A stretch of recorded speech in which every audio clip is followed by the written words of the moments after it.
Charlotte's Web by E.B. White. This is Chapter 2, Wilbur.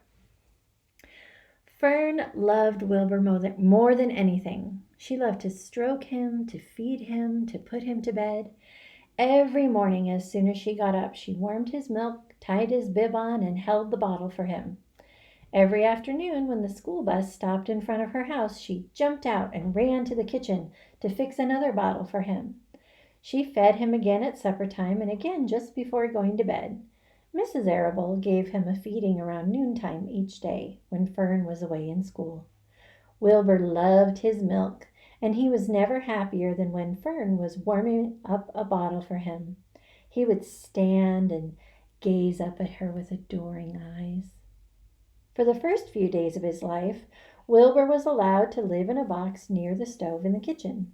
Then, when Mrs. Arable complained, he was moved to a bigger box in the woodshed. At 2 weeks of age, he was moved outdoors. It was apple blossom time and the days were getting warmer.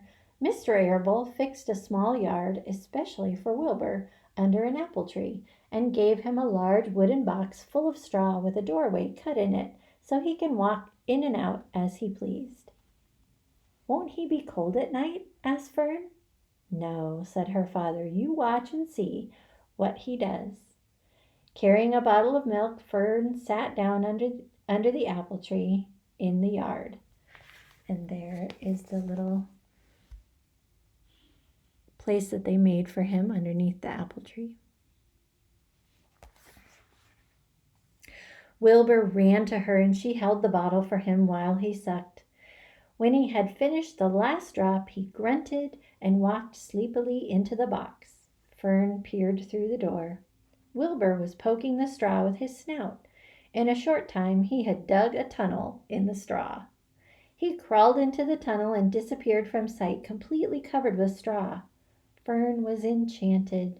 It relieved her mind to know that her baby would sleep covered up and would stay warm. Every morning after breakfast, Wilbur walked out to the road with Fern and waited with her till the bus came. She would wave goodbye to him, and he would stand and watch the bus until it vanished around a turn. While Fern was in school, Wilbur was shut up inside his yard. But as soon as she got home in the afternoon, she would take him out, and he would follow her around the place. If she went into the house, Wilbur went too. If she went upstairs, Wilbur would wait at the bottom step until she came down again. If she took her doll for a walk in the doll carriage, Wilbur followed along. Sometimes, on these journeys, Wilbur would get tired, and Fern would pick him up and put him in the carriage alongside the doll. He liked this, and if he was very tired, he would close his eyes and go to sleep under the doll's blanket.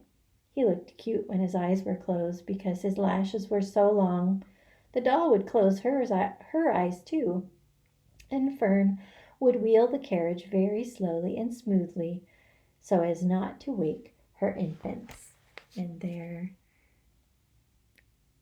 is Wilbur in the carriage. One warm afternoon, Fern and Avery put on bathing suits and went down to the brook for a swim. Wilbur tagged along at Fern's heels. When she waded into the brook, Wilbur waded in with her. He found the water quite cold, too cold for his liking.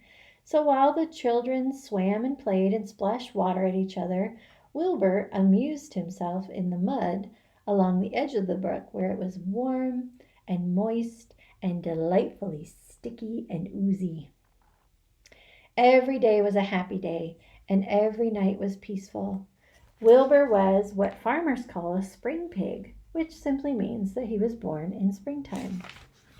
When he was 5 weeks old, Mr. Arable said he was now big enough to sell and would have to be sold.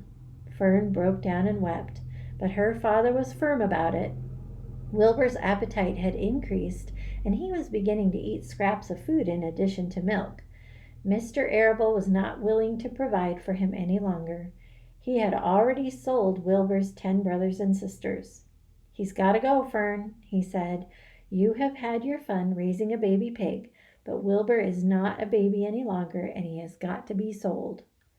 "Call up the Zuckermans," suggested Mrs. Arable to Fern. "Your Uncle Homer sometimes raises a pig, and if Wilbur goes there to live, you can walk down the road and visit him as often as you like." "How much money should I ask for him?" Fern wanted to know. "Well," said your father, "he is a runt. Tell your Uncle Homer you've got a pig you'll sell for $6 and see what he says." It was soon arranged. Fern phoned and got her Aunt Edith, and her Aunt Edith hollered for Uncle Homer, and Uncle Homer came in from the barn and talked to Fern. When he heard that the price was only $6, he said he would buy the pig. Next day Wilbur was taken from his home under the apple tree and went to live in a manure pile in the cellar of the Zuckermans' barn.